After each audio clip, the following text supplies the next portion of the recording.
Bueno, yo tengo acá ya el primer slide. ¿Ustedes lo ven? Sí. Bueno, hay alguien más.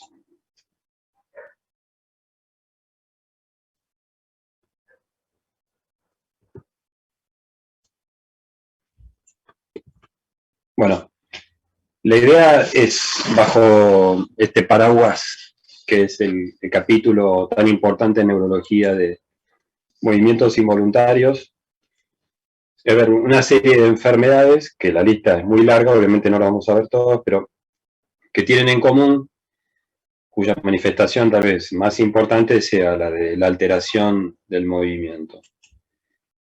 Y también enfermedades donde tal vez los síntomas preponderantes sean otros al movimiento, pero podemos verlos afectados, como por ejemplo un parkinsonismo dentro de la evolución de la enfermedad de Alzheimer. Y también las enfermedades sistémicas que pueden manifestarse con trastorno del movimiento. Una primera clasificación a la hora de desarmar el problema que nos plantea el paciente que consulta por una alteración en el movimiento. Me están cruzando. Es dividir a las alteraciones en movimientos hiperkinéticos, en aquellos casos donde está exagerado el movimiento, y después vamos a ir viendo a cada uno. Entonces, ya se los presento con título: distonía, temblor, mioclonías, espasticidad, coreabalismo, atetosis. ¿Sí? ¿Alguien me habló? Y tics. Y dentro de los movimientos hipokinéticos, fundamentalmente el parkinsonismo, que se define a partir de la presencia de la lentitud, ya sea en el inicio como en el mantenimiento del movimiento. Y fenómenos asociados como son el imantamiento, que es cuando el paciente pareciera tener los pies pegados al suelo y en el inicio de una marcha pareciera que no los pudiese despegar. Es un fenómeno que tiene que ver solamente con el arranque. Una vez que salió el primer paso, el resto los acompaña. Y al pasar por espacios reducidos, como es, por ejemplo, el marco de una puerta, otra vez se da este bloqueo y, forzando un primer paso, sale adelante. La rigidez, que solamente la evaluamos en el cara a cara con el paciente, evaluando el tono muscular y recordando que hay que distinguir lo que es rigidez, como una hipertonía rígida, de lo que es la hipertonía espástica propia de las lesiones del sistema piramidal. Y algo asociado al movimiento hipokinético es la inestabilidad postural, que es fundamentalmente a expensas de la disminución de los reflejos posturales, que son aquellos movimientos reflejos que tenemos cuando somos desestabilizados, que se ve en la enfermedad de Parkinson. Bien. Tal vez venga acá en las siguientes 3 o 4 imágenes el mayor aporte que yo les pueda dar en esta charla, porque después es mucha teoría, videos, si anda bien la conexión y es fluida. Pero lo más importante es, bueno, cómo yo abordo a una paciente con un movimiento involuntario, y la clave es, bueno, ¿qué movimiento involuntario presenta este paciente? Entonces, para esto, nosotros los neurólogos nos valemos de realizar una serie de pasos, y no frente a un movimiento ya jugarnos con un concepto como podría ser movimiento oscilante, y por eso lo llamamos temblor. Depende mucho entonces de la observación, y aquellos a los que les guste mirar, este va a ser su partido. El primer paso sería identificar cuál es el movimiento anormal. Y en esto lo que se observa es, por un lado, la velocidad de los movimientos y la amplitud, que esto ya nos va a distinguir lo que es el movimiento hiperkinético de un movimiento hipokinético. Velocidad y amplitud, ¿cómo lo valoramos? Y desde el momento en que entra el paciente al consultorio, vemos cómo es la marcha, la velocidad de los pasos, la distancia entre los pasos, los movimientos asociados a ese desplazamiento, como son los de balanceo de los miembros superiores.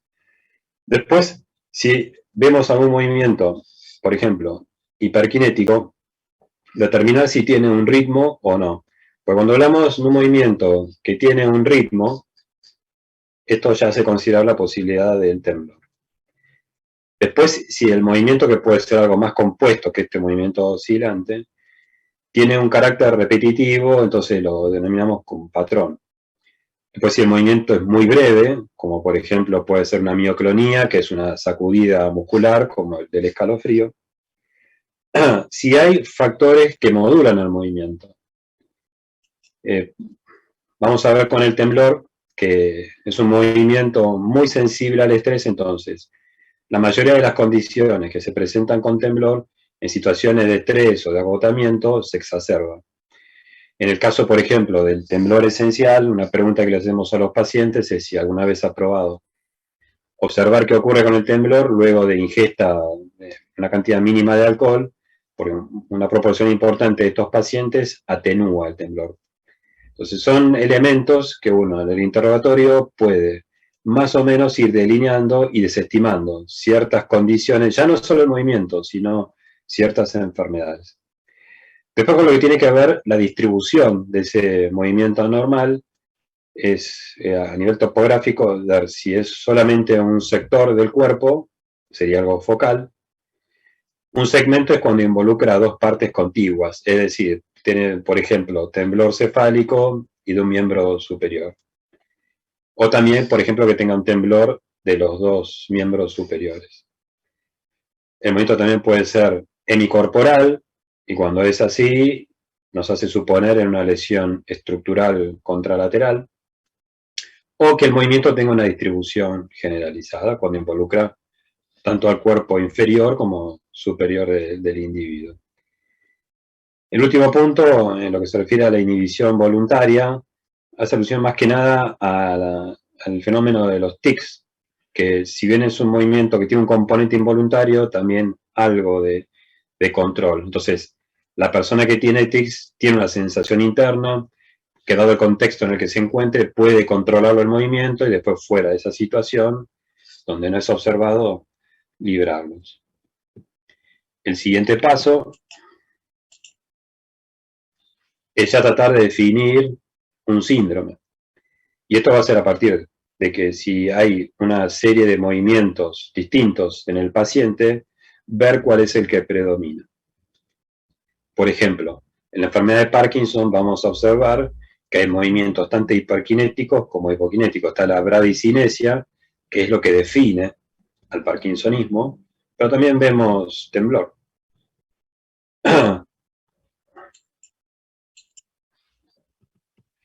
Después, tratar de observar si hay, bueno, esto que es la combinación de movimientos involuntarios, y como algo ajeno al movimiento, si hay otros elementos que están presentes. Por ejemplo, en el caso de una persona que consulta con temblor y lentitud, yo comienzo a considerar la posibilidad de un parkinsonismo, pero si en el poco tiempo que ha llevado con estos síntomas ya tiene un componente cognitivo, como fallas amnésicas, eso me hace pensar en determinadas enfermedades ya distintas a la enfermedad de Parkinson.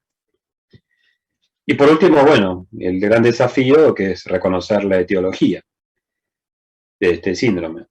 Y para eso nos tenemos que valer en mucho de la historia clínica, fundamental la edad de inicio, vamos a ubicar enfermedades que son propias de una edad o impropias a una determinada edad. Si el inicio ha sido súbito, que eso hace pensar en causas, ejemplos, estructurales o tóxicas, o más bien de evolución muy insidiosa, gradual, que eso hace pensar en las enfermedades neurodegenerativas. Después, con lo que tiene que ver la evolución, es si el síntoma que presenta el paciente se instaló de manera aguda y se sostuvo, o va progresando, o lo hace en una evolución escalonada. Después, si ya ha recibido fármacos, que volviendo al Parkinson, que va a ser la vedette de esta charla, figura como uno de los criterios diagnósticos para la enfermedad, la muy buena respuesta a determinada medicación. Como todo cuestionario de primera vez, debería incluir una historia familiar, tanto para enfermedades neurológicas, similares a la que puede estar presentando el paciente, pero también para enfermedades sistémicas que puedan ser enfermedades que se acompañen de síntomas del movimiento. Y después, bueno, por último, aquellos hallazgos que encontremos en los exámenes complementarios, llámense laboratorio, neuroimagen, electrofisiológicos, etc.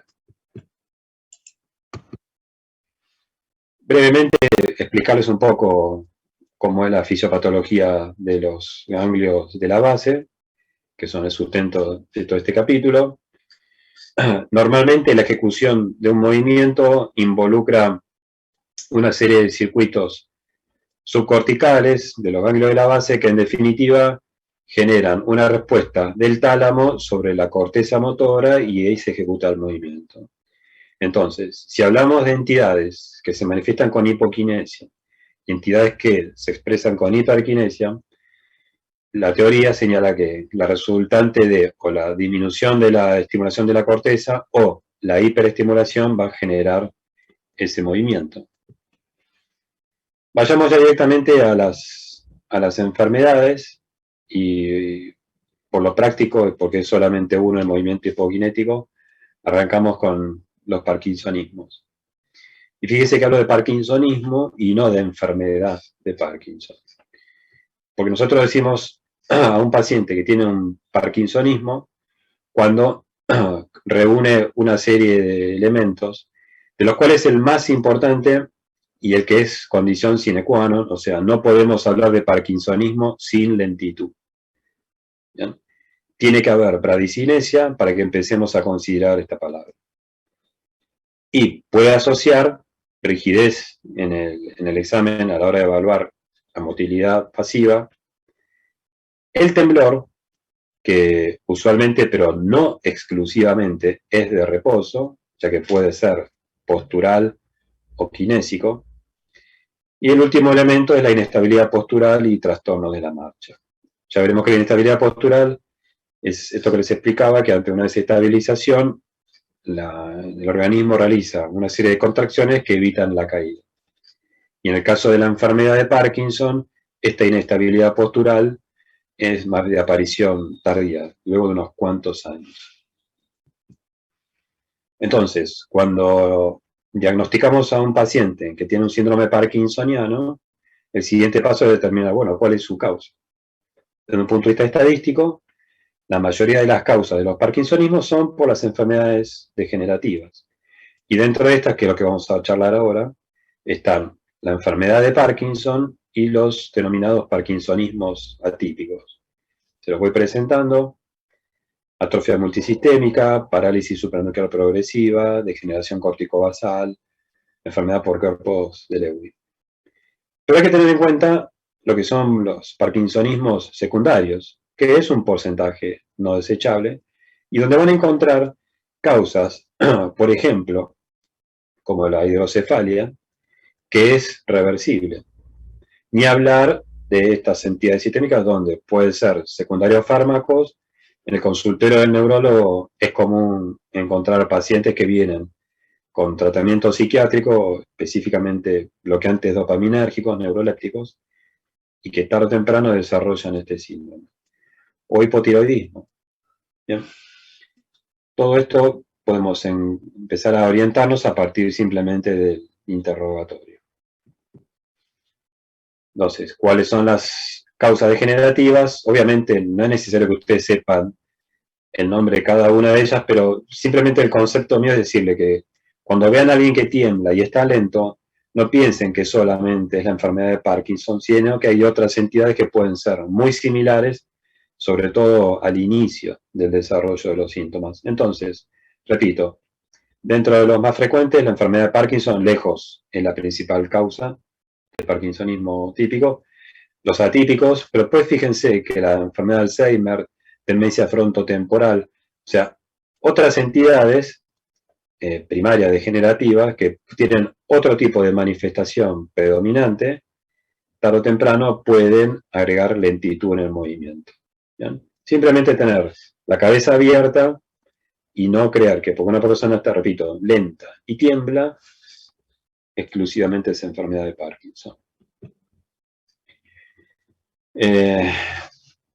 Hablamos de cuadros que más bien representan síndromes y hoy sabemos de que hablamos que son el resultado de una acumulación de proteínas intracelulares. Entonces, cuando hablamos de enfermedad de Parkinson, hablamos de una sinnucleopatía. ¿Bien? Nada más que esto, no se desesperen. Y ahora sí, hablemos de la enfermedad de Parkinson un momento.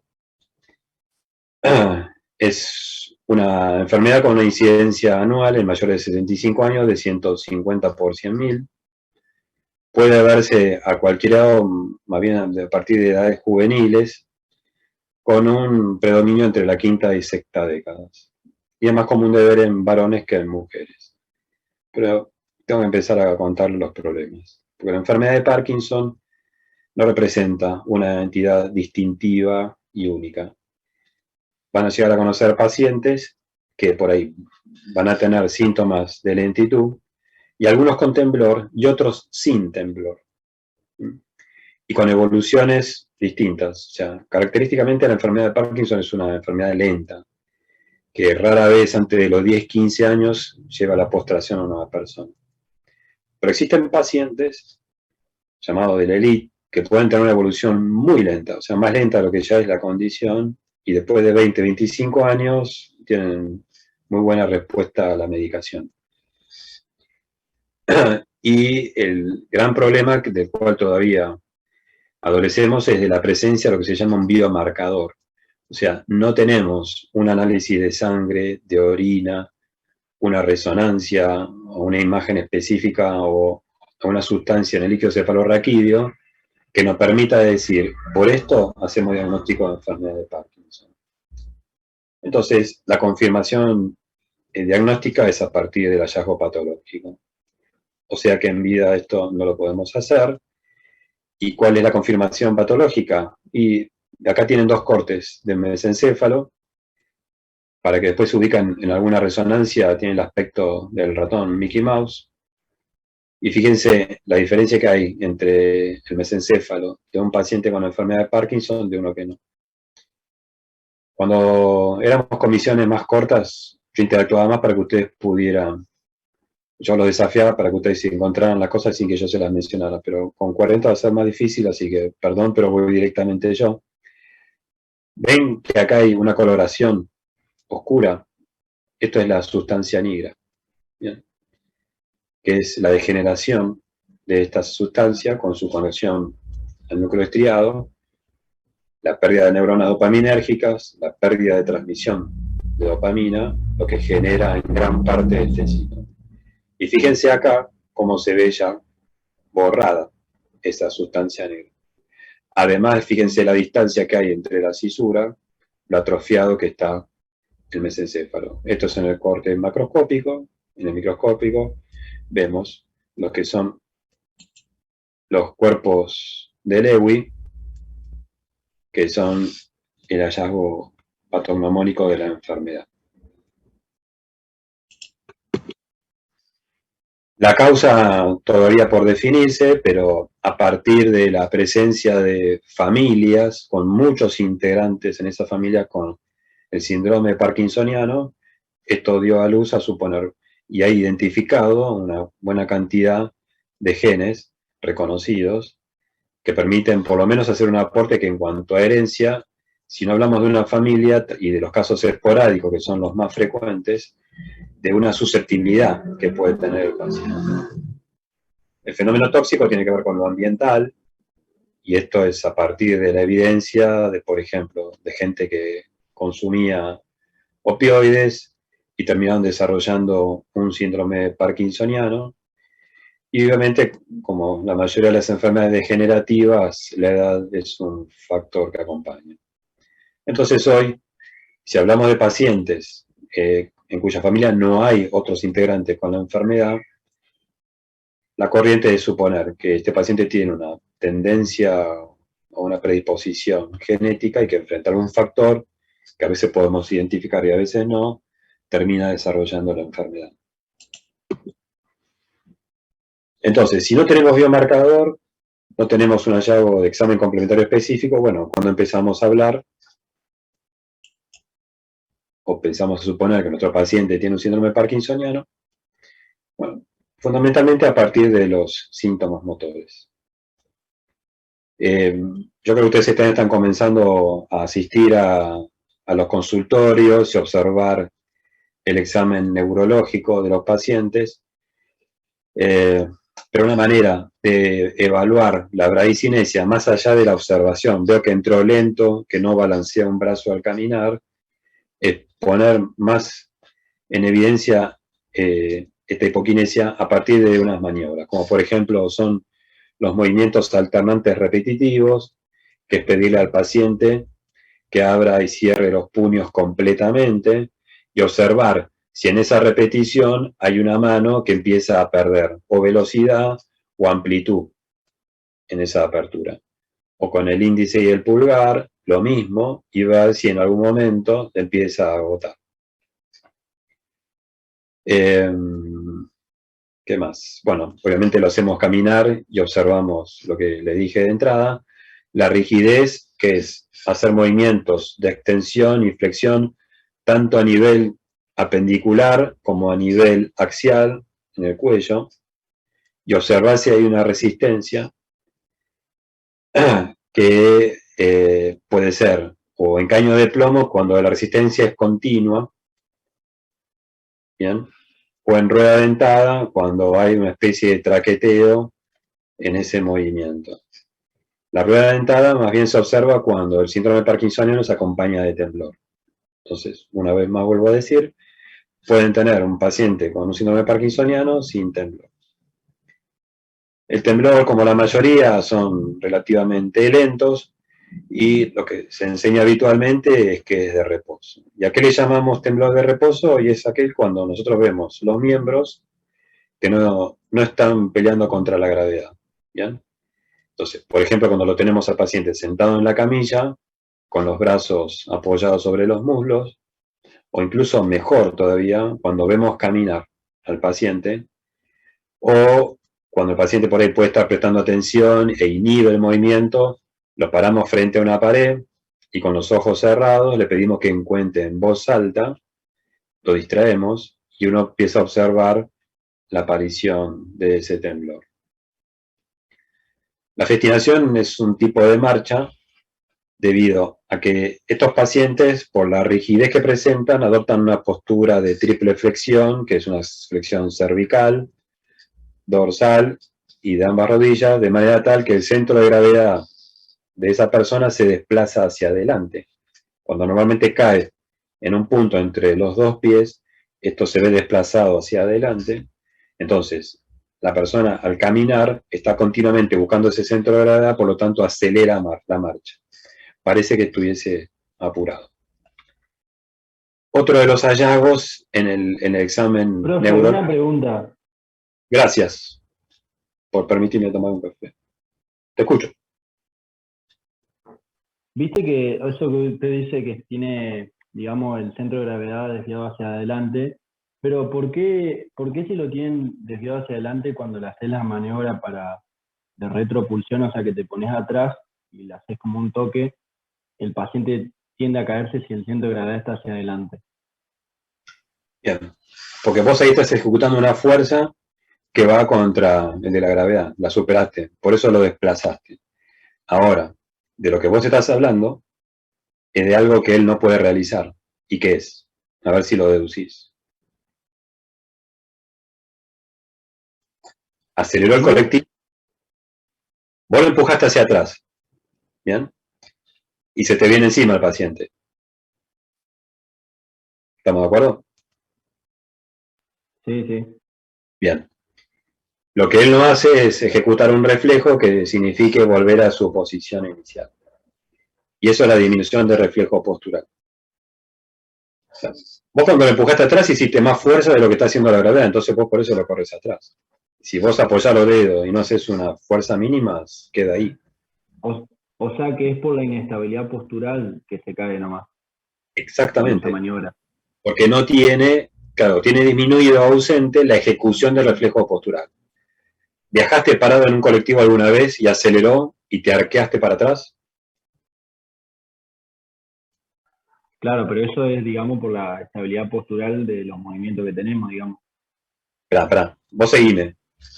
Viste que arranca el colectivo y vos te sacudís para atrás O te caes o ejecutas un movimiento que te vuelve a ubicar hacia adelante. Eso es lo que se llama reflejo postural. Y los pacientes con parkinsonismo lo pierden. O sea, va más allá de la festinación y la triple flexión. Son dos cosas distintas. No sé si me explico. Sí, entendí. Bien, Juan. ¿Algo más o avanzó? Vos me decís. No, eso nomás tenía esa duda porque no entendía por qué se caían si tienen el centro de gravedad hacia adelante, pero claro, por la inestabilidad postural. Tal cual. Después tenemos síntomas premotores, o sea que aparecen antes de lo que es tan conocido la enfermedad de Parkinson, como son la pérdida del olfato, que era el signo de alarma hasta que apareció el COVID, y la disminución del tránsito intestinal manifestado como constipación. Estos son importantes porque pueden preceder hasta 10 años antes de la aparición de esto. Y si yo quiero reclutar pacientes para eventuales fármacos curativos, ejemplo, estos elementos me van a permitir identificarlos tempranamente antes de que hagan la gran pérdida neuronal que se va a manifestar con la alteración del movimiento. Y después tenemos también otros síntomas que son tan relevantes como los motores, pero que no son los que definen al síndrome, como la depresión, como los trastornos del sueño, particularmente del sueño REM, o deterioro cognitivo mínimo, o disfunción autonómica, mayormente en varones disfunción eréctil, en las mujeres la incontinencia urinaria, pero también hipotensión ortostática, la dermatitis seborreica, la plenitud postprandial, etc. Y si bien es un síndrome preeminentemente motor, lo sensitivo uno lo dejaría de lado, pero pueden quejarse de dolor y de parestesias. ¿Bien? Sobre todo dolor, más que nada por la rigidez. Entonces, los pongo en situación. Pueden conocer a un paciente que consulta porque tiene un síndrome depresivo sin una causa aparente y que simultáneamente tiene a su pareja que se despierta todas las noches por las patadas que le pega el paciente, y eso a uno le hace pensar en un trastorno del sueño compatible con un síndrome parkinsoniano incipiente y por lo tanto avanzar en algún estudio que me acerque a la enfermedad. Entonces, no tenemos un elemento diagnóstico de que nos valemos para decirle a una persona, mire, usted tiene un síndrome parkinsoniano. Y esto es gracias a la utilización de los criterios clínicos, ¿bien? Que están ya publicados unos cuantos años, y es la suma de, ahora los voy a mencionar, una serie de criterios de inclusión a partir de los cuales empezamos a hablar.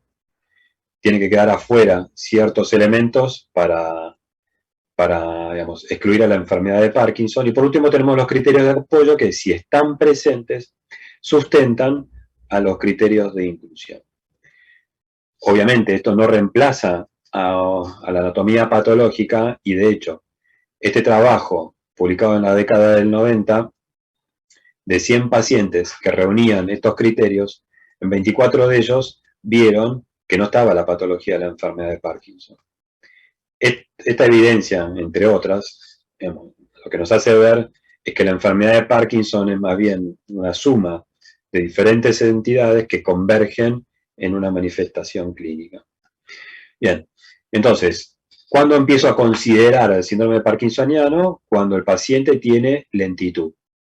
Y lentitud puede ser sencillamente que no balancea un brazo al caminar. Es lo único que ustedes encuentran en el examen. O sea, no se hagan la idea de que van a ver, no sé si se acuerdan del Papa Juan Pablo II, que tenía un bruto parkinsonismo al final de sus años, que está hecho una piedra. O sea, cosas que pueden ser muy sutiles, como simplemente la asimetría en el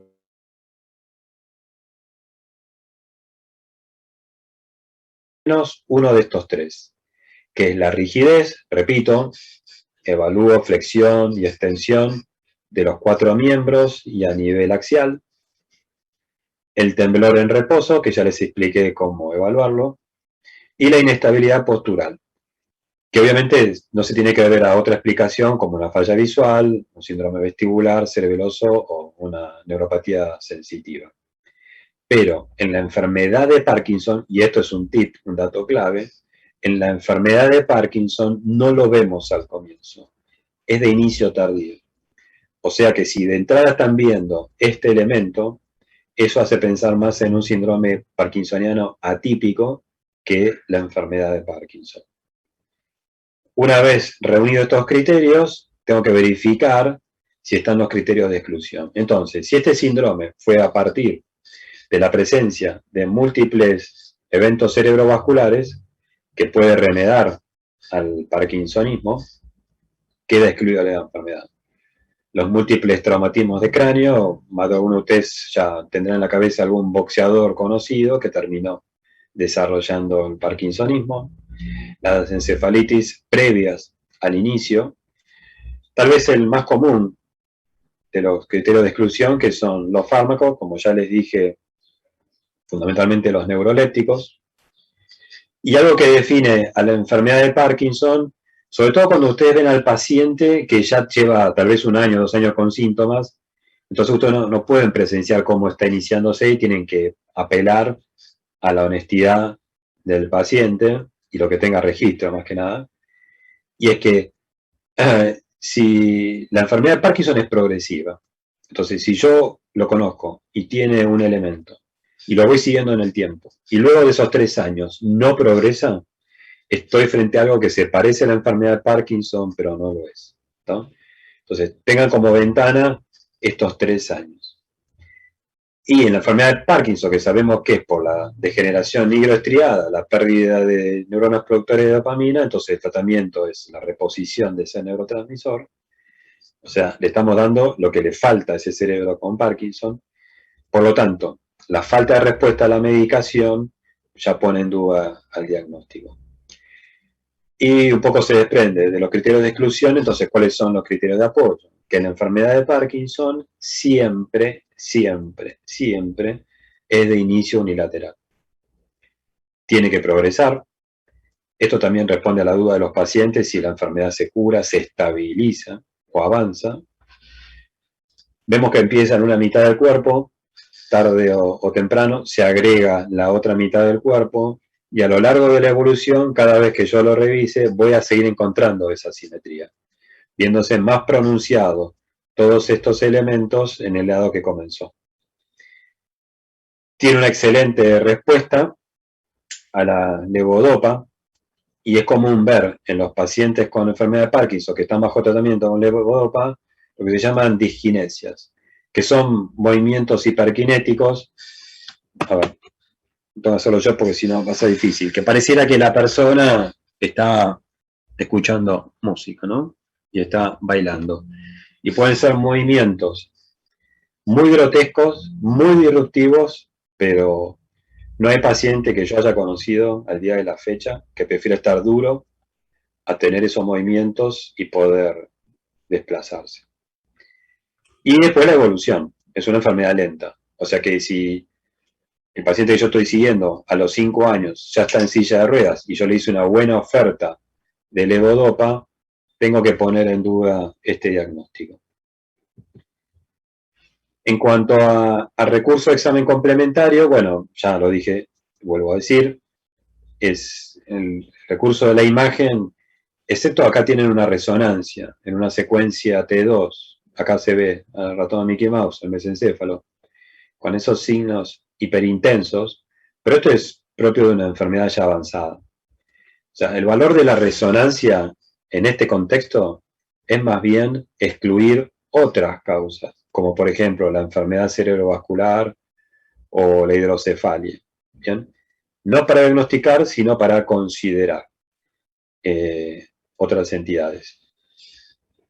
Y lo más cercano, por ahí en cuanto a imagen, son los estudios funcionales, como son el SPECT y la tomografía por emisión de positrones, que permiten determinar la viabilidad, por ejemplo, en este caso es del transportador de dopamina.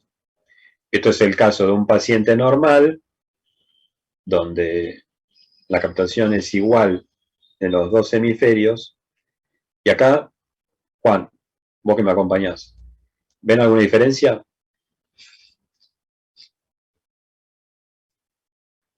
¿Entre qué imágenes, profe? ¿La de arriba? Esto es lo normal. Entonces, esto es un marcador que evalúa el metabolismo de estas estructuras y lo que brilla es la captación. Entonces vos ves que es simétrica. Esto es normal. Esto es un paciente con enfermedad de Parkinson incipiente. Hay más captación en la corteza. Perdón, estamos hablando de patología de ganglio de la base, ¿sí? Entonces lo que tiene que ver es esto. O sea, tiene más marcada, digamos, la captación de un lado de la vía nigroestriada que del otro lado. ¿Qué vía es este? ¿Qué hemisferio es este? El izquierdo. ¿El izquierdo? Bueno, cuando nos crucemos en el consultorio veremos más resonancia. Recuerden que el paciente lo tienen acostado hacia adelante. Entonces esto es el hemisferio derecho y esto el izquierdo. ¿Sí? Con que uno lo vea es suficiente. Sí. Sí, Bien. profe. Bien, entonces fíjense cómo está reducido acá en comparación con este lado. ¿Sí? Y en una enfermedad ya más avanzada, fíjense, lo que hay es un compromiso bilateral que es claramente distinto de lo que es lo normal. Bien. Y Profe, sí, ¿siempre progresa así o es al azar que capte menos del lado izquierdo o del derecho? no es que comience en un lado y siempre es el mismo, es la asimetría. Esto sabemos que es enfermedad de Parkinson, no por este estudio, sino porque es un paciente con diagnóstico y lo que nos permite ver esto es justamente esa asimetría, de cómo se ve un lado normal al comienzo y el otro que ya está hipocaptando. Entonces, Claro, podría ser cualquier tipo de asimetría ahí. claro, porque esto es lo que vos ves, está bien, obviamente. Le estoy tirando una imagen, todavía no han visto resonancia y yo ya me estoy mandando con un espectro. Pero es simplemente para mostrarles cómo, en condiciones normales, esto sería la captación normal. Y en un paciente con Parkinson, hagan el contraste, ¿bien? Que está un poco disminuido, si querés, con este. Y sí claramente está reducido del lado izquierdo con respecto al derecho.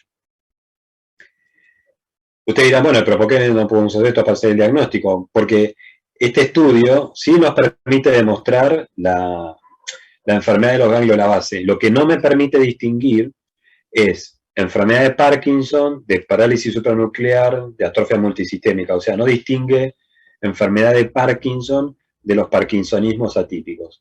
Pero sí me permite distinguir, por ejemplo, que tal vez donde más uso yo, en distinguir lo que es un parkinsonismo funcional, ¿sí? Un síndrome que no parece tener un sustrato neurológico y donde solamente me puedo guiar por el examen neurológico y la persona está lenta y no es concluyente algo en el examen, voy con este estudio. Y si yo a la persona la veo lenta, con temblor, y veo esto, y con mucha tranquilidad descarto la enfermedad cerebral. ¿Bien? Como también para distinguir parkinsonismo de estas degenerativas por hidrocefalia o vascular.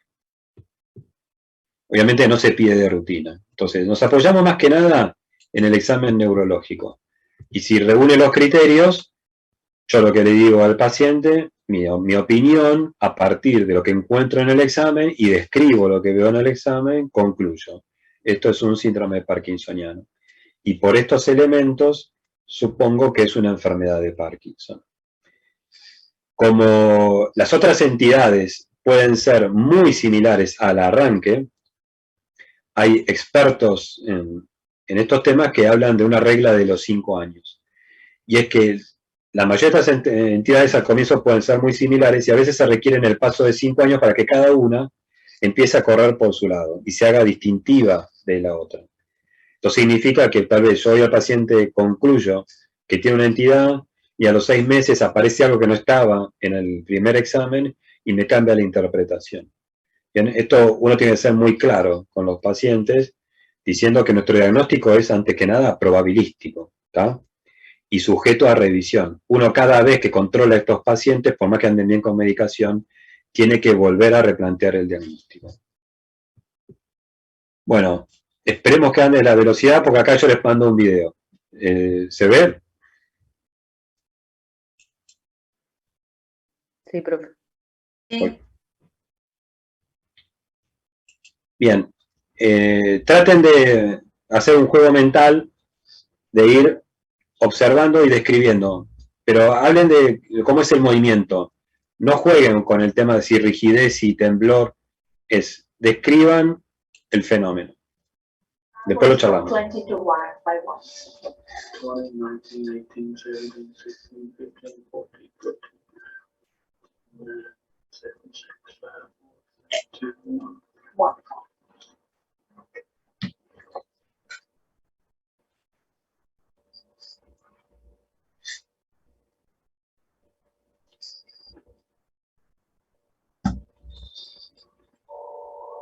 Your nose, my finger, your nose, my finger, your nose, your nose, my finger, your nose, my finger, your nose, my finger, your nose, my finger.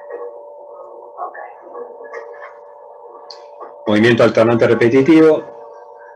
And then up. All the way. Close and over. All the way. Close, close. Okay. And we'll get it again.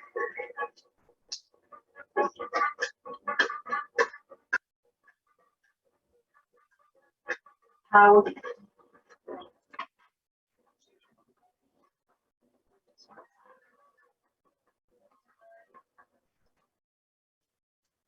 Bueno, a ver, 2 o 3 brillantes semiólogos que describan lo que vieron. A ver. Había temblor asimétrico. Parecería unilateral. Bueno, a ver, esto que es el 40 difícil. Carolina, que hoy vas a decir algo. Que yo lo veía un poquito cortado, pero parecía que era unilateral el miembro superior e inferior y que los temblores eran un movimiento bien repetitivo y tipo automático. Unilateral, a predominio de qué lado. Izquierdo. Izquierdo. Bien, muy bien. Vieron un movimiento oscilante, rítmico, bien, eso lo entendemos como temblor. Y ya vamos a... bradicinesia. Del miembro izquierdo se notaba mucho más la bradicinesia, tanto en el movimiento alterno como también después cuando el paciente caminaba, la pérdida del balanceo del miembro izquierdo también era fija. Y cuando empezaba el movimiento, el temblor desaparecía. Y cuando hacía el movimiento del miembro contralateral al izquierdo, o sea, al derecho, aumentaba el temblor de reposo del otro miembro. Perfecto, perfecto. Quiero marcarles algo más. Vieron que la doctora que lo examina evalúa la dismetría, porque después en los parkinsonismos tenemos que ver también si hay un componente cerebeloso, y la precisión está. Y en un momento el paciente sostiene el brazo, el izquierdo, no sé si recuerdan, que lo mantiene fijo y en un momento surge el temblor. Eso se llama temblor reemergente. Y es un temblor postural, o sea que no es de reposo. ¿Bien? Y cuando hacía la prueba de índice nariz también temblaba. Y eso es un temblor kinésico. O sea que en todas las circunstancias este paciente tiene el temblor. Simplemente como gráfico de que el temblor de Parkinson no es exclusivamente de reposo. Quiero mostrarles algo más que también les permite, cuando evalúan al paciente, fíjense que el miembro izquierdo, como bien dijeron, balancea menos, pero pareciera estar más elevado que el derecho, ¿tá? Y eso es porque está flexionado. Entonces todas esas sutilezas las observamos, y esto es indicio de bradicinesia. Creo, tenemos otro.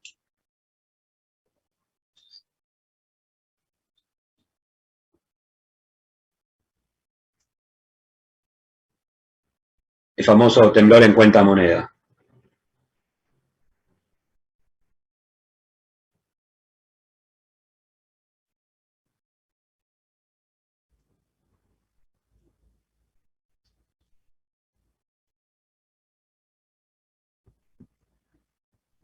Bien, en cuanto a tratamientos, hoy tenemos un variado arsenal. Lo que sí tenemos que tener en claro es que todo de lo que disponemos es de recursos para mejorar los síntomas. No estamos ni frenando la enfermedad y mucho menos curarla. Entonces, en cuanto a recursos farmacológicos, tenemos aquellos que refuerzan la transmisión dopaminérgica. Desde comienzos de la década del 60, la levodopa, al día de la fecha, no hay nada que lo equipare, tampoco que lo supere. Y los agonistas dopaminérgicos, los más utilizados, el pramipexol y ropinirol, que tienen un efecto similar a la levodopa, pero con menor eficacia. Y tenemos también a los inhibidores de la monoaminoxidasa B, como son la selegilina y la rasagilina, que tienen algún efecto dopaminérgico leve. Entonces, esto nos permite, según la edad del paciente y según la discapacidad que pueda llegar a tener, seleccionar fármacos que tal vez no son tan potentes y espero lo más poderoso para situaciones más avanzadas. Y en esto hay una discusión. Hay quienes sostienen que no habría que hacer ese recorrido y ya de entrada comenzar con levodopa. Yo personalmente pertenezco a la escuela donde tratamos de utilizar lo menos necesario y conforme se va haciendo más significativa la enfermedad, recurrir a la levodopa. Estos fármacos, seligilina, rasagilina, demostraron en in vitro, pero desgraciadamente no en vivo, tener un efecto neuroprotector sobre esta población neuronal que va decayendo. Entonces, ya sea porque tiene algún beneficio dopaminérgico y frente a este supuesto, de vuelta, algunos, ahí estoy yo también, que al inicio de la enfermedad les planteamos el potencial beneficio de este fármaco y en cuanto al síntoma y de arranque. Entonces, por ejemplo, yo comienzo con la rasagilina porque es una toma diaria en comparación con la selegilina que son 2 y lo acompaño de un agonista dopaminérgico. Y se lo va siguiendo al paciente y en la medida que él nota que al tomar la medicación recupera mucho de su agilidad, de la velocidad de sus movimientos, lo sostenemos. Como es progresivo, tarde o temprano o aumentaremos dosis o complementaremos con otro recurso. Dentro del arsenal, pero en nuestro país no tenemos escuela, algunos médicos puede ser que lo usen de vez en cuando, los anticolinérgicos. Bien, antes se suponía que la enfermedad de Parkinson era un desbalance entre el sube y baja de la transmisión colinérgica y dopaminérgica. Lo cierto es que los anticolinérgicos, tarde o temprano, pueden desarrollar un deterioro cognitivo y también movimientos involuntarios, entonces somos más bien de la idea de no utilizarlo, pero tampoco es un crimen utilizarlo, sobre todo cuando son jóvenes y tienen temblor, más que nada, pueden ser de utilidad. En cuanto a tratamientos no farmacológicos, bueno, ya habrán escuchado, leído, visto lo que es la cirugía funcional, lo más utilizado, la estimulación cerebral profunda.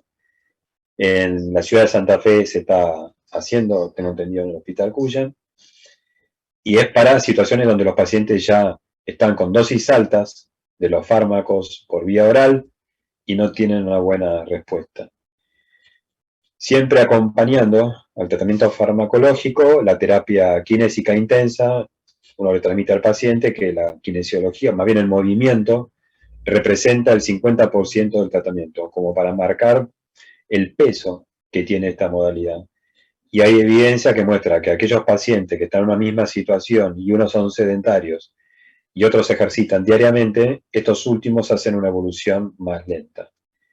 Hoy lo que más se recomienda es realizar caminatas semanales de un promedio de 150 minutos, distribuidos en 3-5 días como lo prefiera el paciente.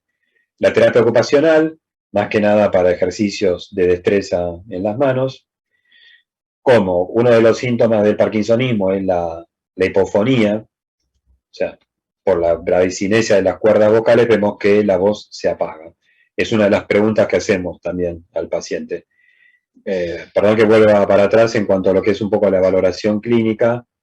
Otras expresiones de la bradicinesia es la pérdida de gestualización, entonces lo que se llama cara de póker. Uno le pregunta al cónyuge, ¿usted nota que está menos expresivo en el rostro? Sí, bien. suman datos para sustentar la bradicinesia. Como puede haber fallas en la deglución, entonces el fonoaudiólogo nos aporta tanto para lo que es estimulación del habla, como para evitar la complicación de las aspiraciones.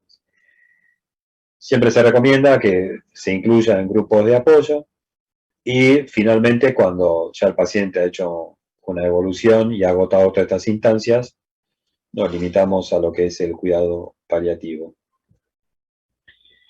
Una de las complicaciones del fármaco que se utiliza en la enfermedad como la levodopa es el desarrollo de las disquinesias. Yo se lo representé innecesariamente. Acá tienen un video.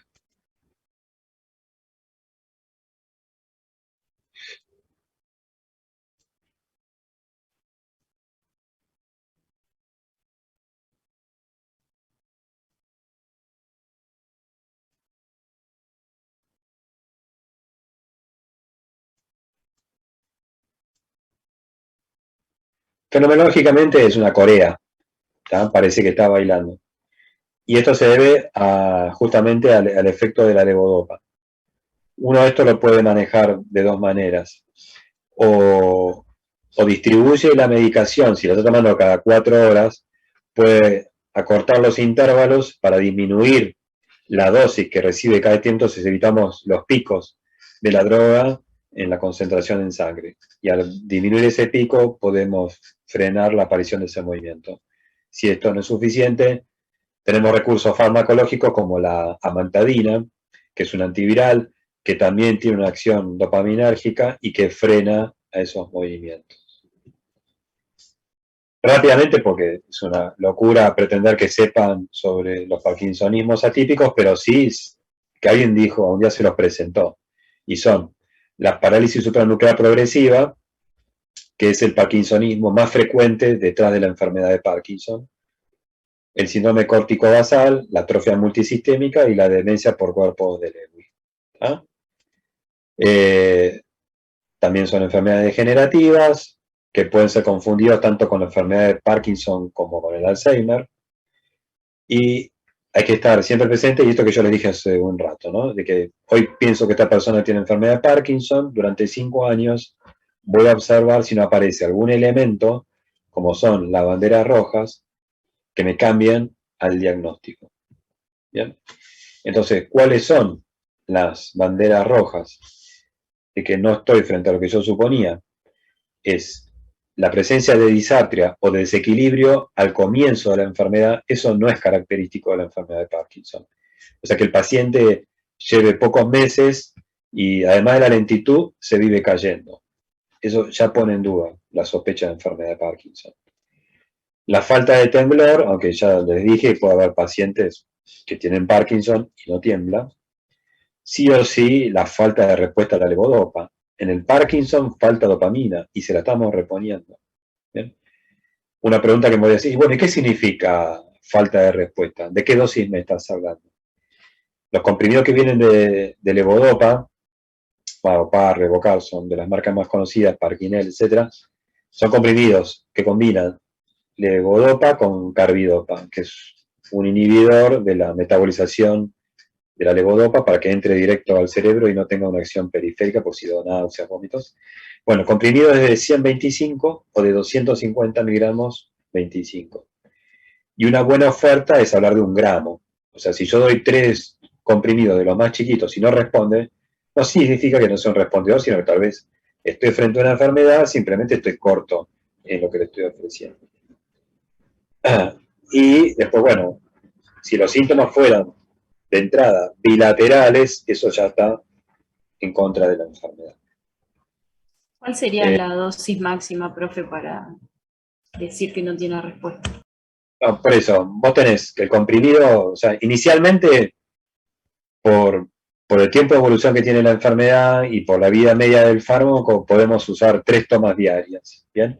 Obviamente se distribuyen en las horas en que está despierto el paciente. No tiene sentido darle algo cuando se va a dormir, cuando puede estar en la cama sin mover. Yo uso mucho la figura del auto y la nafta, ¿no? En esto. Es por cargarse en nafta para que después saque el auto a andar, no para meterlo en el garage. Entonces, hace, por ejemplo, desayuno, almuerzo, merienda. Y empezás con 100, 100, 100. sea, la dosis mínima son 300 miligramos de levodopa. Eso es lo mínimo para todos.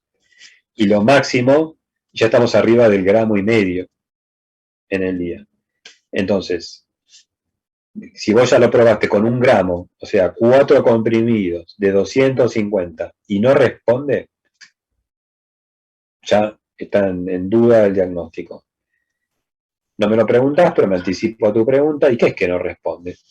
Existen escalas que cuantifican diferentes ítems del examen neurológico y donde a partir de ese ítem vos reunís un puntaje. Entonces, una vez cuando tiene mucha duda, lo cita al paciente, por ejemplo, temprano, sin haber tomado nada esa mañana, y hago el examen en 0. Hago la puntuación, obviamente le hago traer la medicación, el vasito de agua, tomo el primer comprimido y lo vuelvo a revisar a la hora, a las 2 horas, a la tercera y a la cuarta hora. Y repito todo el procedimiento. Y donde yo veo que haya una reducción de al menos un 50% del puntaje, yo digo es un respondedor al levodopa. ¿Sí? Porque si no queda muy en el aire, que es que no responde, muy subjetivo. Profe, tengo una pregunta. Y en cuestión de tiempo, ¿cuándo decimos que no responde al tratamiento? No pasa tanto por el tiempo, porque ponele, yo soy tu paciente, ¿bien? Y vos me decís, mira, esto puede ser enfermedad de Parkinson, empecemos con 3 comprimidos. ¿Cuándo vos, Lucía, me querés volver a ver? Claro, no sé, por eso te pregunto. ¿Cuánto esperarías? Desde tu ignorancia, está todo bien. Al mes que viene. Sí, totalmente. O sea, primero que no se arranca con 3 comprimidos porque hay mucha intolerancia, entonces se demora un par de semanas. Si te toma un mes llevarlo a la dosis y decís, bueno, quisiera revisarte con un mes de esa dosis fija, y a ella le di tiempo. 1 o 2 meses, fantástico. No hay respuesta satisfactoria y volvés a hacer el aumento. O sea, no lo haces semana a semana, obviamente, pero sí, con 2 meses de una nueva dosificación ya es un tiempo.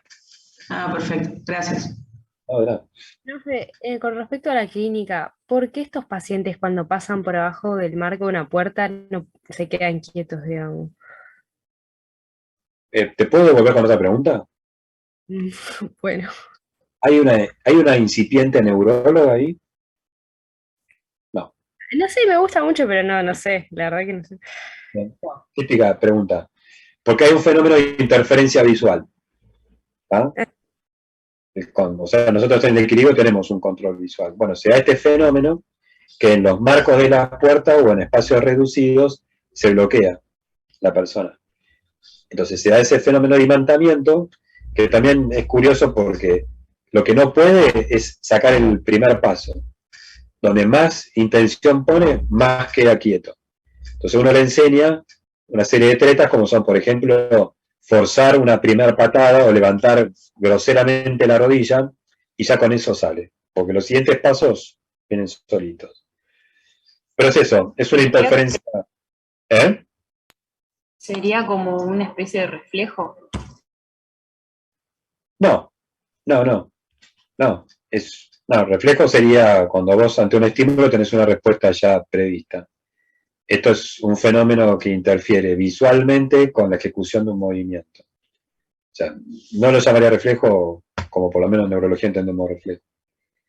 ¿Sí? Tomalo eso. Si que después querés, bueno, no sé, un día buscame, me contactás, no sé cómo, y te tiro algún artículo, pero si no haces la búsqueda vos de lo que es interferencia visual y fenómeno de freezing o de imantamiento. Bueno, Sí, son 5:30 y tengo media hora para liquidar el resto, así que yo lamento porque me gusta mucho más esto que estar hablando solo. Bueno, avanzo con temblor. ¿Tá? Lo más importante siempre cuando hablamos de estas cosas, de estos movimientos, es la definición. Entonces, para que ustedes no caigan en trampas, porque a veces que el movimiento viene muy evidente y hay veces que es muy sutil. ¿Tá? Entonces, si yo apelo a lo que es la definición, disminuyo el riesgo de equivocarme. Entonces, temblor definimos como cualquier movimiento involuntario, oscilante o rítmico en cualquier parte del cuerpo. Llámese dedo, cabeza, pie, mano. Desde el año 98 hasta hace poquito había una clasificación y que, entre otras cosas, le da mucha importancia a la circunstancia de ocurrencia. Entonces, ¿en qué momento aparece? Y con esto ya empezamos a considerar ciertas enfermedades. Y lo vamos a seguir utilizando. Por un lado está el temblor de reposo y el temblor de acción. Reposo es cuando el segmento que estamos evaluando no está haciendo oposición a la gravedad, como por ejemplo vemos en el Parkinson. Y postural es cuando le pedimos al paciente que estire los brazos y vemos que ahí empieza a temblar, o de acción cuando le pedimos que haga un movimiento y ahí recién apreciamos, o cuando va llevando la taza rechinando, o cuando escribe, que va haciendo todo un trazo tremuloso.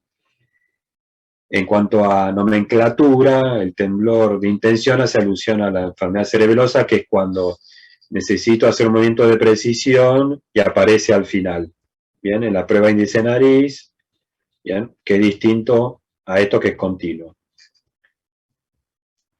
Tenemos una clasificación reciente de hace ya 3-4 años, donde lo que hace es cambia un poco el paradigma de la interpretación.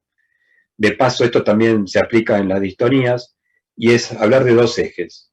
Uno que tiene que ver con las características clínicas del temblor, y un segundo eje, que es la etiología. Entonces yo interpreto a un paciente que viene con temblor, y le pongo eje 1 de todo esto algo, y eje 2, si es una entidad adquirida, si es genéticamente adquirida, o si es idiopática, familiar o esporádica. En cuanto, vamos a esto, en cuanto a las características clínicas, es fundamentalmente a qué edad comenzó. No es lo mismo un temblor a los 8 años de edad que a los 70 años, eso ya separa muchas enfermedades. Cómo fue instalando y progresando, cuál es toda la historia médica que me haga, digamos, considerar alguna enfermedad en particular. Si hay una historia familiar, por ejemplo, en el temblor esencial, aproximadamente un 50% de los pacientes tienen a alguien que ya lo tuvo. Y si, por ejemplo, la exposición a alcohol, esto también suele verse en el temblor esencial, se atenúa, por ejemplo. Después, en cuanto a características del temblor, del fenómeno que estamos observando, es topografiarlo, qué segmento está involucrado, o si es focal, qué parte del cuerpo. Las condiciones de activación, acá es donde entra esto, en qué circunstancias, si es reposo, si es de acción, si tiene que ver con una tarea específica, etc. Y en cuanto a la frecuencia, esto a simple vista puede ser un poco complicado, pero la mayoría de los temblores tienen más o menos una frecuencia similar. Entonces no tiene mucho valor esto hoy día. Y la mejor manera de cuantificarlo es con un electromiograma, donde yo le pongo una aguja y veo las oscilaciones en el aparato, en el monitor. Después, los signos asociados, porque si es un temblor con bradicinesia, y eso ya me hace pensar en parkinsonismo. Si es un temblor aislado y nada más que esto, y me voy para el lado del temblor esencial como uno de los movimientos involuntarios más comunes de ver. Ni hablar, bueno, si tiene antecedente, por ejemplo, de hipertiroidismo y está con una dosis subterapéutica, entonces de T4, perdón, supraterapéutica, posiblemente veamos temblor. Y después lo que nos aporten los exámenes complementarios. Esto tal vez para un médico clínico o, sí, de médico de familia tal vez sea un poco engorroso, pero esto ayuda a que haya menos errores diagnósticos. Sí, entender ustedes, por lo menos sería, creo que mi mayor logro, que ustedes vean un movimiento e identifiquen qué movimiento es y después, bueno, según la lectura que ustedes tengan encima, empezar a considerar etiologías. Entonces, una clasificación, justamente hablando de etiologías, es, por un lado tenemos el temblor fisiológico. Si estuviésemos en un auditorio, les diría, bueno, a ver, agarren todos una hoja, apóyenla en su palma de la mano y fíjense si la hoja queda quieta o tiene una mínima oscilación. Y es el temblor que por ahí se hace evidente en situaciones de agotamiento o de estrés, ansiedad, por ejemplo. Y después arrancamos con los temblores patológicos, donde ya saben la enfermedad de Parkinson, saben de la existencia de los parkinsonismos atípicos, saben de los fármacos, vuelvo con los neurolépticos. Esta es una lista que los neurólogos tenemos que saber cuando vemos a alguien que tiene temblor o un síndrome parkinsoniano, porque fíjense que son neurolépticos, o sea, muchos pacientes psiquiátricos con esto, litio, pacientes con enfermedad bipolar, bloqueantes de cálcico, algunos hipertensos. Nosotros los neurólogos, el valproato, la carbamazepina, la fenitoína, son drogas antiepilépticas, suelen verse. Las antinas, cafeína, o sea, en la región he visto gente muy matera que temblaba y dijimos, a ver, suspende el mate y en efecto dejaban de temblar. Y bueno, cuando hablamos de enfermedad característica del temblor, tenemos que hablar del temblor esencial, que es el movimiento involuntario más frecuente, ¿sí? Por 20 de estos vemos recién una enfermedad de Parkinson. Y de hecho, sobre todo para el que no es muy ducho, termina siendo el gran diagnóstico diferencial cuando, si ustedes agarran algo de lo que estamos charlando, no debería haber mayor inconveniente. Esta de la variabilidad en cuanto a transmisión genética. Y en cuanto a las características del temblor, bueno, el temblor esencial es una condición donde lo único que presenta la persona es temblor. Es lo único. Y puede ser tanto postural como kinésico, no así en reposo. ¿Bien? Entonces ya tenemos un elemento que ayuda a distinguir de la enfermedad de Parkinson. Y al ser solamente lentitud, se nos cae toda la bradicinesia y el resto de los elementos que también definen la enfermedad de Parkinson. ¿Dónde lo vemos? Bueno, la nueva definición habla de que el temblor es sí o sí de miembros superiores, o sea, ambos brazos, y puede o no involucrar a la cabeza, la lengua, la voz y en menor medida a los miembros inferiores. Y esto que es relativamente reciente, porque tiene que tener 3 años de evolución. O sea que si yo consulto con un temblor de hace 5 meses, ustedes me van a devolver que, mira, todavía no te pongo el diagnóstico de temblor esencial y tengo que esperar 3 años. Necesito tomar aire. ¿Se les ocurre por qué 3 años? Para ver si no desarrolla otros síntomas. Por ejemplo, la tenés picando en el área. Por ejemplo, en el Parkinson puede iniciar con un temblor y Brillante. y claro, si después con los años se va acompañando de bradicinesia, como dice. Bien, listo. Si por mí fuera, ya estarían aprobados. Justamente por eso, para no poner un rótulo que después se modifique. Entonces, uno le puede decir que es un temblor todavía de origen, o sea, de etiología incierta. ¿Tá? Esto no quita que igual no lo pueda tratar, pero esto de que a mí me costó varios años, no sé si a ustedes les va a costar tanto como a mí, de empezar a tolerar la incertidumbre. ¿Tá? Y esa tolerancia a la incertidumbre se la tenemos que contagiar a los pacientes, de que hoy yo no tengo algo puntual, porque no tengo el elemento para ponerte en el rótulo, y con el tiempo iremos observando. Existe hoy algo que se llama temblor esencial plus, y son aquellos que tienen el temblor, pero además otra cosa que puede ser muy sutil, como un olvido, que no hace pensar en un deterioro cognitivo o una demencia, ¿tá? Pero es un síntoma por el cual el paciente se queja y que ya me escapa de la única manifestación al temblor, ¿tá? Hoy se llama eso temblor esencial plus. El diagnóstico es clínico. Yo a estos pacientes obviamente les pido un laboratorio que incluya un perfil tiroideo, tanto para buscar causa como para después, a la hora de buscar un fármaco, ver que no tenga alguna contraindicación de lo que encuentren en ese laboratorio. Una pregunta. Dale. Media random, pero Larreta, el que es gobernador de la provincia, ¿tiene temblor esencial? Bien. Tengo una respuesta académica y una muy pueril. La académica es que jamás podría decírtelo si yo no lo examino. ¿Bien? Y después lo otro es a simple vista. ¿Qué? ¿Lo viste escribir? No, pero tiene viste que el temblor esencial afecta también el habla, y tiene esa típica afectación. Bien. Es que vos para hablar de temblor esencial tenés que primero excluir otra serie de condiciones. Por ejemplo, que no tome alguna medicación y ver cómo fue su evolución. Ahora vamos a hablar un poco de lo que son temblores focales. Aguantame un cachito y respondemos en parte de tu duda. Los dos fármacos que hace rato se utilizan y siguen siendo, digamos, una muy buena respuesta son el propanolol y el fenobarbital. ¿Ah? También no lo tengo anotado, pero voy a incluirlo, el topiramato, que fue de más reciente aparición dentro de los recursos, que es un anticonvulsivante, con una particularidad, que necesita un piso. O sea, en epilepsia se puede usar hasta 400 miligramos con una gran dosis, y en el caso del temblor esencial no hay respuesta hasta que no se superan 200 miligramos. Fíjense que es una dosis ya alta.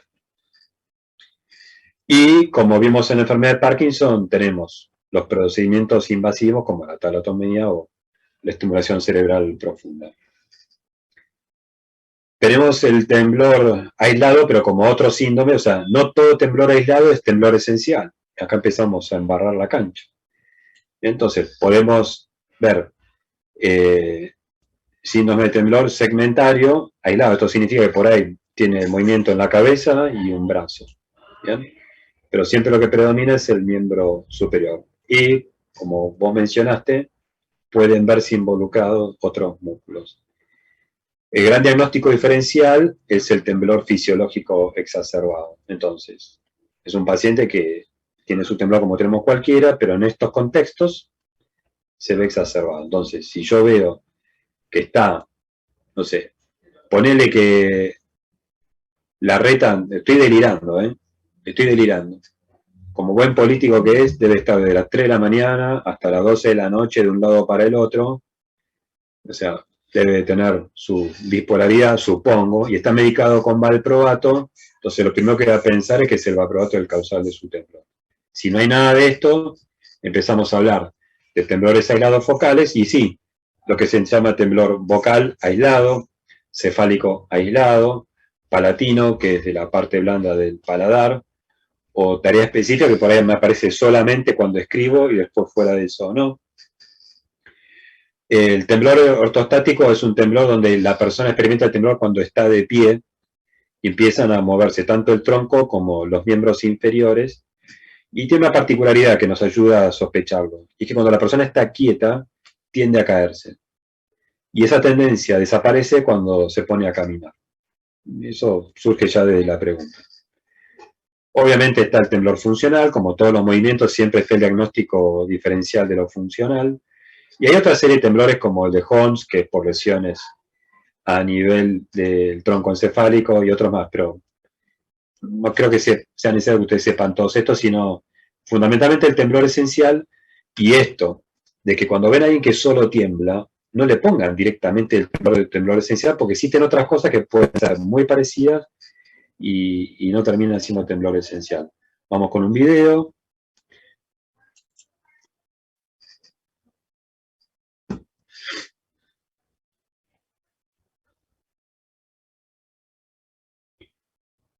Bien, temblor postural, kinésico, pero la precisión está, llega bien a la punta de la piel, entonces me aleja del cerebelo. Y temblor cefálico, ¿no? De tipo aseverativo.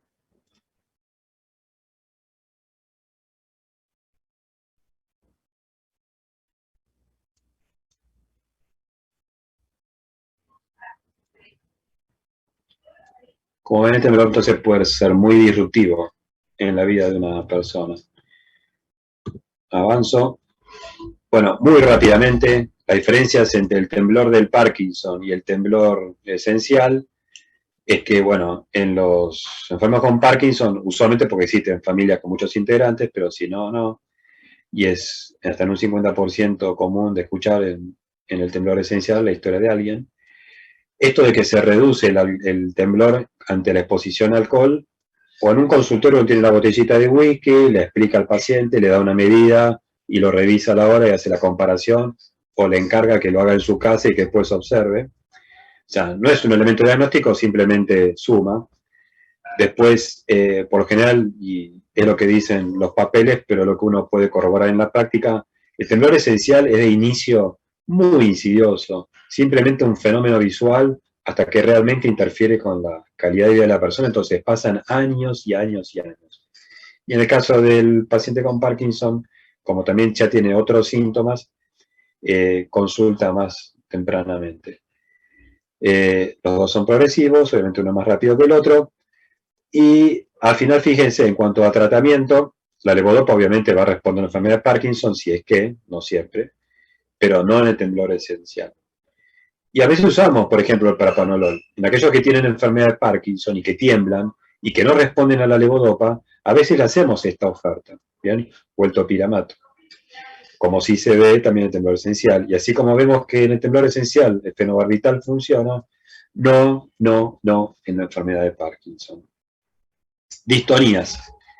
Chicos, perdón, pero quedan menos de 10 minutos. Yo no sé si esto se corta o queda abierta la charla, así que doy hasta que no dé más.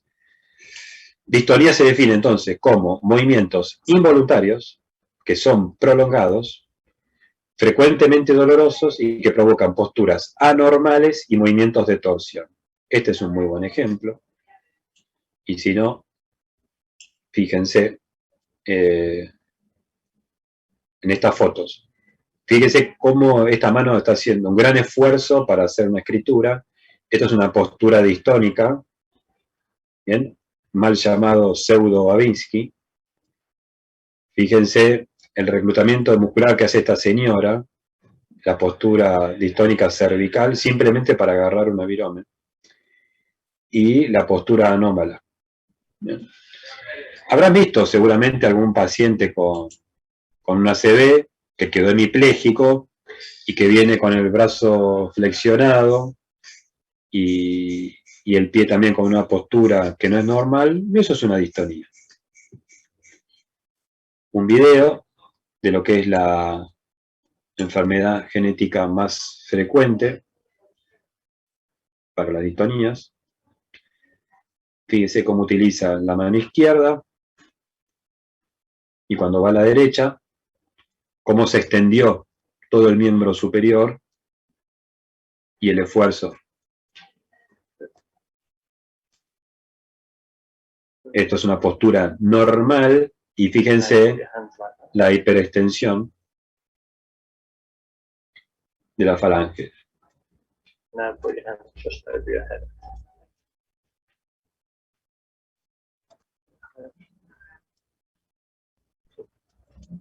A simple vista uno puede decir, bueno, yo no veo mucha diferencia, no, pero hay una asimetría. Open, close. Bien, no hay parkinsonismo porque hay velocidad en los movimientos. And 1, 2, 3, 4. Hay destreza.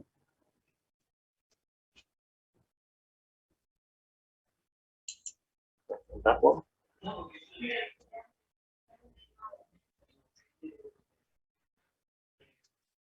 Todas maniobras para evaluar velocidad, a ver si hay un componente de lentitud. Cuando hablamos de distonías tenemos que mencionar la enfermedad de Wilson o degeneración hepatolenticular, que se debe a una alteración sistémica en el metabolismo del cobre, el cual no logra ser eliminado y se acumula. La edad de inicio es variable, o sea, por lo general son gente inferior a los 40 años, pero existen casos descritos hasta séptima década de vida. Y una vez que el principal órgano se satura, como es el hígado, se empiezan a involucrar otros órganos, entre los cuales está el sistema nervioso central. En un 80-90% de los pacientes se ve una reducción del transportador del cobre, que es la ceruloplasmina, y de que, bueno, es un elemento a dosar en sangre cuando la sospechamos en la enfermedad. La importancia de conocer la enfermedad de Wilson, que cuando no es tratada es mortal, y cuando es identificada, ustedes le salvan la vida a esta persona. Entonces, si yo tuviese que transmitirles un concepto para cuando sospechar enfermedad de Wilson, cualquier movimiento involuntario, cualquiera, o sea, temblor, parkinsonismo, lo que ustedes quieran, en una persona joven, hagan pesquisa para Wilson. ¿Qué es esto? Cobre en plasma de la orina y el dosaje de la ceruloplasmina. Y si están en un lugar donde solamente pueden pedir una cosa, pídanle que recolecte orina 24 horas y después dosar el cobre. ¿Bien? Entonces, la sospecha es cualquier persona joven con cualquier movimiento involuntario, metan en la lista de diagnósticos diferenciales la enfermedad de Parkinson, de Wilson. No es la única manifestación porque suele haber manifestaciones psiquiátricas. Obviamente, en el laboratorio van a haber alteración de las enzimas. Y otra de las características es la presencia del anillo de Kaiser-Fleischer, que es este depósito de cobre periférico que solamente se visualiza con la lámpara de hendidura. A la hora de los tratamientos son todos fármacos que son quelantes del cobre, entonces impedimos su absorción. Esto, por favor, después lo rematan con un poco de lectura. Entonces, lo más tradicional es el anillo de Kaiser-Fleischer, y algo muy raro de ver, pero bueno, una curiosidad, son las cataratas en girasol. No sé si aprecian lo especulado de los bordes de las cataratas, que suele verse. Se ve en la enfermedad de Wilson. Un videíto.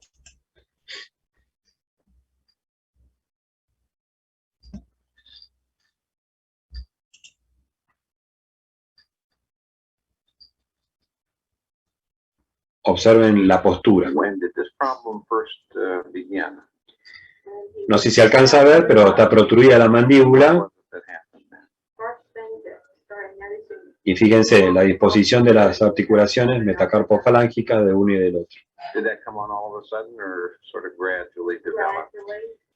Esa mirada fija, poca gestualización.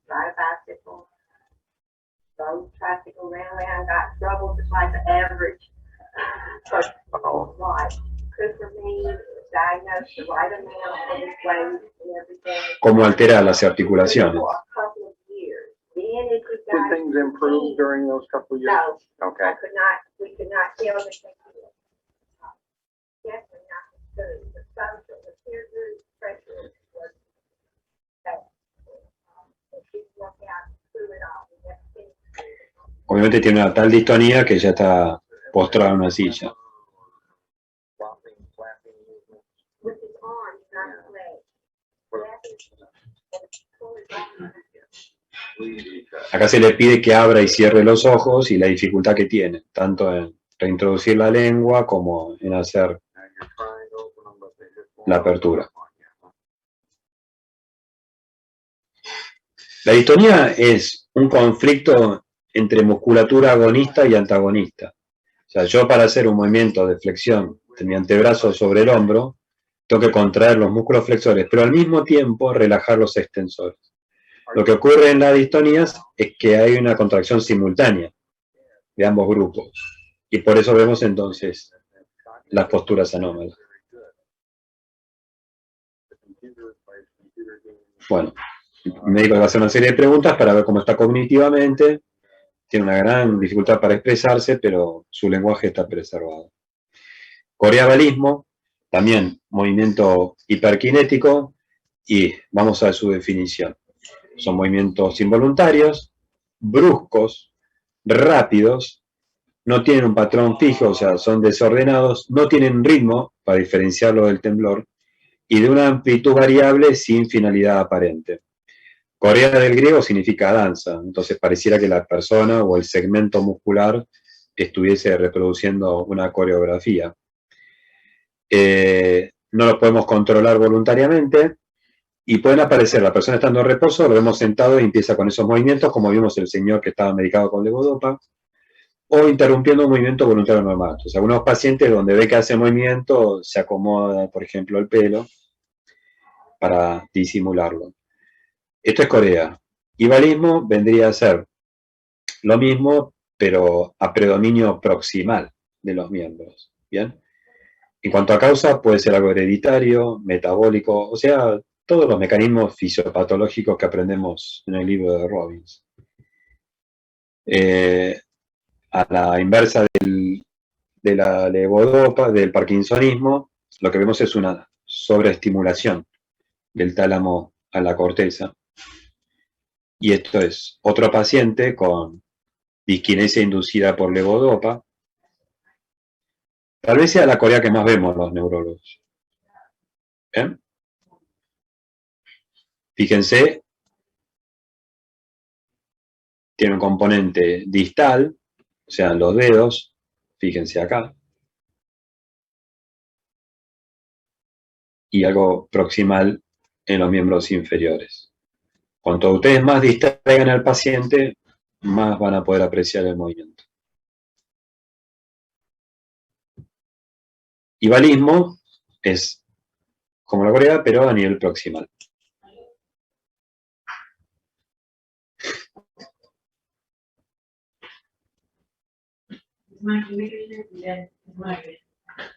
Fíjense los hombros.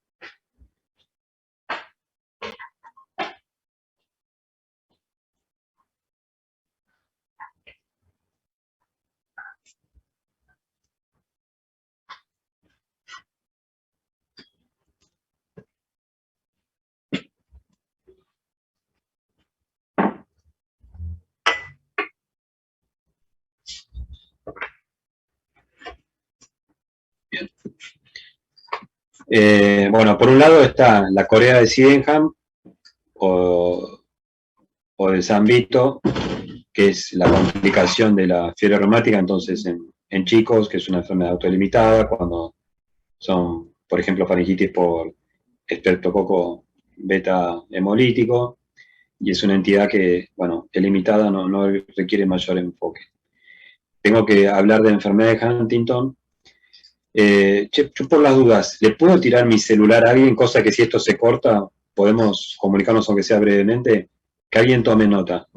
Mi celular, primero soy Javier Cousillas, y mi número es 011 154 052 4721. 011 154 052 4721. Digo, por si se corta, me avisan. Enfermedad de Huntington. Es una enfermedad degenerativa autosómica dominante y se debe a la repetición de un trinucleótido, que normalmente está repetido, pero más allá de un número como es el de 40 repeticiones, genera una penetrancia completa de la enfermedad. Entonces, el portador de esto va a desarrollar la enfermedad. Usualmente aparece dentro de la tercera y cuarta década. Cuando son varones pueden experimentar lo que se llama un fenómeno de anticipación, y es que la descendencia hace repeticiones más expandidas, entonces esto hace que se adelante la enfermedad. Y lo característico es una tríada de los fenómenos coreicos, síntomas psiquiátricos, lo que se les ocurra, desde conductuales a del ánimo, y deterioro cognitivo, todos estos avanzando. El diagnóstico por lo general ya viene orientado porque hay alguien arriba que tuvo la enfermedad. Tenemos como recurso inicial en cuanto a imagen dos elementos, y esto es típico de la enfermedad de Huntington. Yo no sé si alcanzan a ver acá, está el núcleo caudado, ¿bien? Pegado al ventrículo, y acá desapareció. Esto, en un contexto, es muy orientador. Además de la involución cortical y ventricular. Y donde mi sospecha es alta, entonces sí, avanzo con el pedido del estudio molecular. Existen formas que son parecidas y no terminamos encontrando esto, pero son muy similares. Tal vez una de las peores enfermedades que uno tenga que afrontar, porque siempre están los hijos que ya tienen el padre con la enfermedad, entonces la expectativa es si alguno va a desarrollar o no la enfermedad, y frente a este fenómeno de anticipación, que empiecen más precozmente cuando ya saben lo que les espera, es una situación compleja. En este momento estoy justamente con dos hijos y un padre, y los hijos están queriendo averiguar, entonces les estoy planteando primero una psicoterapia de como mínimo 6 meses que los prepare para una eventual mala noticia. Porque hablamos de una condición que no tenemos cura, entonces el tratamiento es sintomático. Los neurolépticos vimos que eran bloqueantes dopaminérgicos, entonces a esta condición que tiene exacerbados los movimientos, se los contiene y vemos un beneficio.